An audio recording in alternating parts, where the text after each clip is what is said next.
What's up, guys? Welcome to Knockers on the Bottom. I'm your host, Jay Mill. Jay Miller, if you like. So let's get into it. So today, the Cowboys take on the Minnesota Vikings. Sunday Night Football. The big stage, only game on. So it's going to be pretty interesting to see how they bounce back from the loss last week in Detroit. But before I get into it, make sure you hit the like button, hit the subscribe button. So it's going to be an interesting, tough game. I think the Vikings present some interesting challenges on defense for the Dallas Cowboys and on offense, but not so much on offense, I should say. I think we are the type of teams, both of us, that one side of the ball is kind of holding us down. And the team that's going to win this game is whatever side of the ball decides to pick it up and actually show up to the game. So let's take a quick look here. So right now we're taking a look at the Vikings, right? Quarterback by J.J. McCarthy here. And they come out in a pretty decent set here, right? They've got four wide receivers out there. They've got, one running back in the backfield next to JJ. Looks like the Packers match it here with nickel, right? They got their two defensive tackles down. They kind of got them pinched inside. One's head up, over the guard, and one's kind of like, or actually one's kind of the inside shoulder of the center, and one's kind of like the outside shoulder of the guard. And then, you've got the other two guys over here. Micah's got his hand down. Other guy is standing up. And then, you got 1, 2, 3, 4, 5, 6, 7 guys that you assume are going to be in coverage. So let's take a look and see how this plays out, right? So at the start of the snap, you have JJ here. He gets the snap, and it looks like Green Bay is rushing forward. They're not blitzing anybody. And right now, initially, it looks like there's some decent protection, right? McCarthy's at the top of his drop here, and there's not really anybody getting in his face. The receivers are still looking like they're letting time for the routes to develop, right? This is not time yet. He feels Micah, but he's not actually in trouble here. Everybody's kind of covered here pretty well, honestly. They got good coverage here. These two guys have this guy here, this guy here. The safeties are playing pretty deep.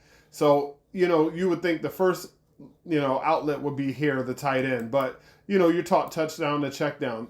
He lets the ball go. I don't know where he's probably trying to throw here to Jalen Naylor, but I mean there's no window there.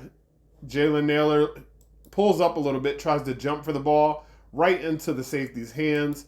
Easy interception, and that's the type of stuff you're going to get with J.J. McCarthy. You would think, hey, this guy, he's probably seeing pressure, and that's why he's throwing interceptions, or maybe his receivers are running the wrong routes, No, I mean, he really didn't have much pressure there. Like I said, he felt Micah, but the tackle was honestly pushing him past, and then the tackle also had another guy there. Like, when we take back and look, the tackle was pushing Micah past, right?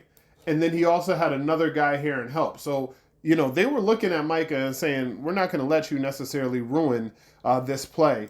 But JJ still steps up, and decides to fire this here, and he's just wildly inaccurate, and it ends up being an easy interception. The Cowboys are going to get chances today. They're going to get chances to intercept the ball. It's going to come down to whether or not we want to be in the right place at the right time. And I'll show you an example of that.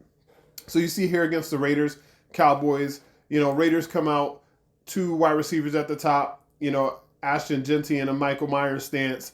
And then you have the tight end down here. And it looks like, honestly, they got two tight ends. Maybe it's a tackle eligible type of situation. But no matter what, actually, they got three tight ends in the game right now. So they have three tight ends, one up here. I didn't see that guy right away. Two down here, plus two. So they have four potential pass catchers en route. And the reason why you run something like this is because the efficiency, excuse me, the efficiency in 12 and 13 personnel in the NFL right now is at an all-time high. Like, bringing out 2, 3 tight ends and then throwing out of that formation tends to breed success. So that's what the Raiders were trying to do here.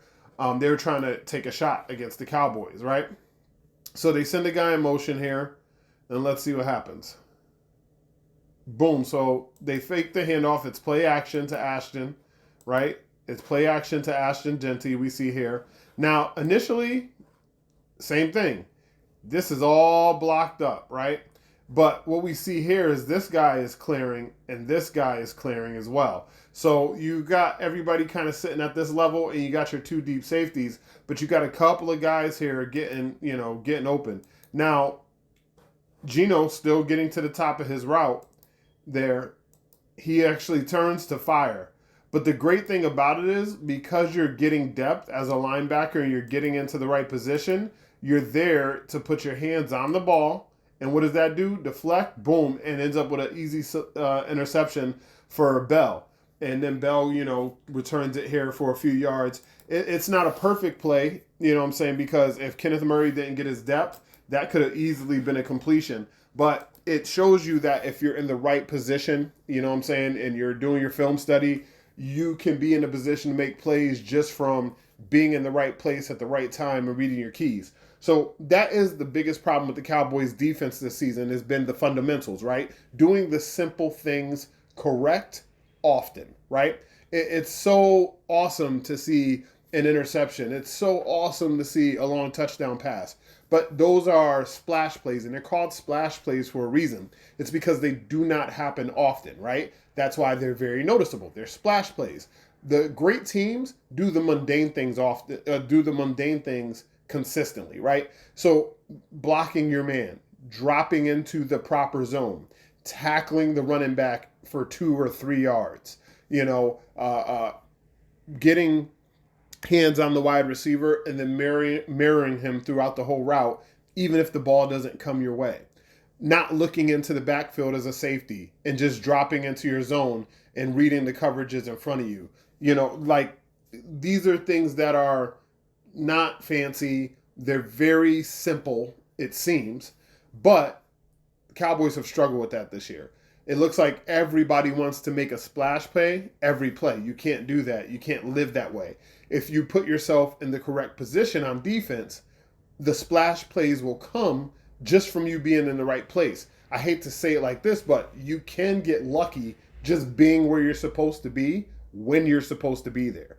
Being there for the tackle on the running back when you're supposed to be there and getting a chance to punch at the ball leads to fumbles sometimes, right?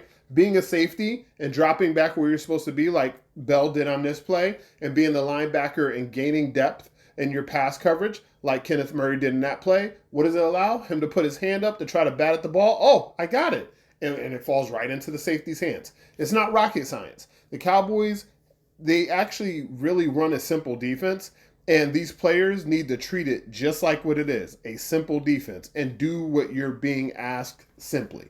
If they do that tonight, they'll get a chance to make the weaker side of the ball for the Vikings mess up. If they don't do that tonight, J.J. McCarthy will have another good game this week, and if he does, that defense is going to come to play, right?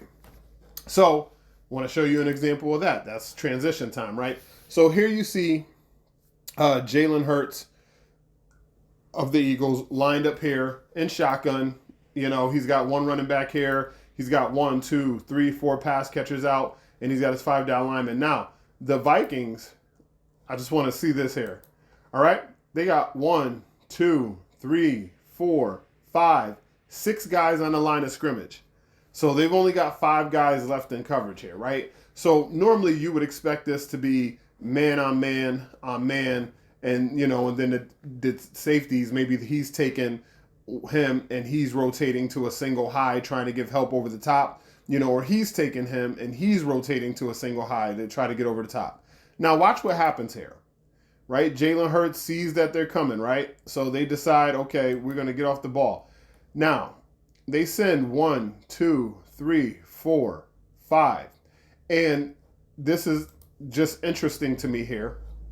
This guy's blitzing from this side. Now, as a quarterback, usually what you're taught to do is throw at the blitz, right? So if they're blitzing off the right side, check to your hot read and just make sure you throw to your hot off the right side. If they're blitzing off the left side, same, middle, same, whatever you have you. But watch what the Vikings do here. This is very interesting to me. So, boom, they have that guy come off that side. This guy showed blitz. What is he doing? He's hitting the spot that was vacated by the person that's blitzing. So Dallas is going to have to be extremely careful here because, they did man up here. They manned up here. They did man up here. It looks like this safety is taking that, and it looks like this is the help guy. But if Dak checks, right, and he has say, Jake Ferguson leak out here for a quick hot read to hit him with that pass, this guy would have been here to tackle him, right? So you have a guy rotating right to where the hot read is supposed to be, and he knows where it is. So it's also funny here, too, because Devontae Smith, the Slim Reaper here, is actually going across the field to the vacated spot. But because this guy is sitting here, it causes Jalen Hurts to hold the ball. Now, what does that lead to? Hurts now, he's running around. He doesn't know what to do. Oh, holding penalty, flag out. Boom, he gets sacked, right?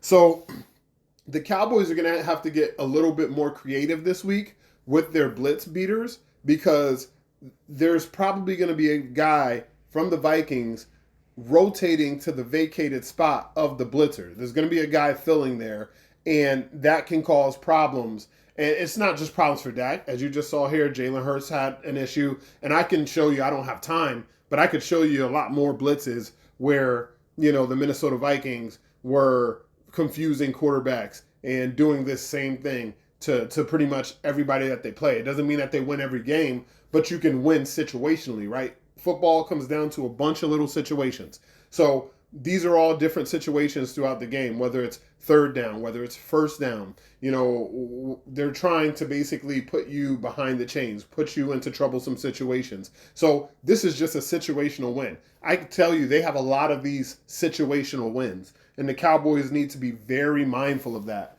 And I'll show you one of the ways that the Cowboys can have some success here. So this is Cowboys against the Broncos, right? They come out, they got Pickens and CD on the same side. They got Javonte up there. They got a bunch of tight ends. And the Vikings here, the Broncos here, have 4 down linemen. And it looks like, right now, it doesn't look like they're going to bring any pressure, right? Oh, here comes guys creeping up. Boom. So you see the Broncos here, and they're bringing the blitz now, right? So they had a guy here, guy here, guy here, guy. So block, block, block. It's all blocked up, though. Now, the way you would want to attack this, like I said, quarterbacks are taught to throw at the vacated spot of the blitz. The Broncos do something similar here where they blitz up the middle, but they also leave a guy up the middle. Now, this guy's going to sneak out late, but this guy here is coming here. But what does Dak have? He has an outlet down here, George Pickens, right? So he actually throws away from where the blitz was, not into the teeth of the blitz. And it really works out for the Cowboys in that situation. We're going to want to see a lot of this today. It doesn't always have to be George Pickens. It doesn't always have to be CeeDee Lamb. It can be Kevontae Turpin. It can be Javonte Williams out of the backfield. It could be Malik Davis. It can be Schoonmaker, whoever it is. But we want to throw away from the blitz. Not all the time. Not all the time, right?